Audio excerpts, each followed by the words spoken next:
ঢাকার উত্তরায় বিমানবাহিনীর প্রশিক্ষণ বিমান বিধ্বস্তের ঘটনায় আজ মঙ্গলবারের ২২ জুলাই এইচএসসি পরীক্ষা স্থগিত করা হয়েছে।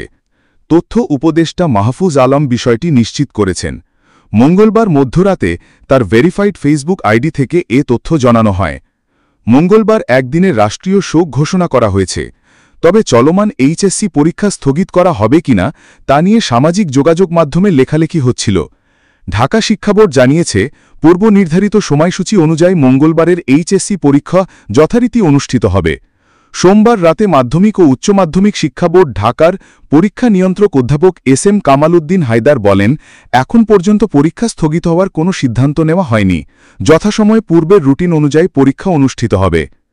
সোমবার মধ্যরাতে আজকের পরীক্ষা স্থগিতের বিষয়টি জানিয়ে দেন তথ্য উপদেষ্টা। তার ফেসবুকে এ নিয়ে পোস্ট দেওয়া হয়েছিল। এতে বলা হয়েছে, শিক্ষা উপদেষ্টা মহোদয়ের সঙ্গে তথ্য ও সম্প্রচার মন্ত্রণালয়ের উপদেষ্টা মাহফুজ আলমের সাক্ষাৎ হয়েছে। আজকের বা মঙ্গলবারের এইচএসসি পরীক্ষা স্থগিত হওয়ার সিদ্ধান্ত জানিয়েছেন মাননীয় শিক্ষা উপদেষ্টা। যুব ও ক্রীড়া মন্ত্রণালয়ের উপদেষ্টা আসিফ মাহমুদ সজীব ভুইয়াও তার ভেরিফাইড ফেসবুক পেজে আজকের এইচএসসি পরীক্ষা স্থগিতের বিষয়টি নিশ্চিত করেছেন। তিনি পোস্টকার্ড শেয়ার করেছেন।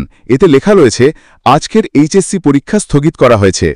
সম্মানিত দর্শক, আমাদের ভিডিও আপনার ভালো লাগলে চ্যানেলটি সাবস্ক্রাইব করুন।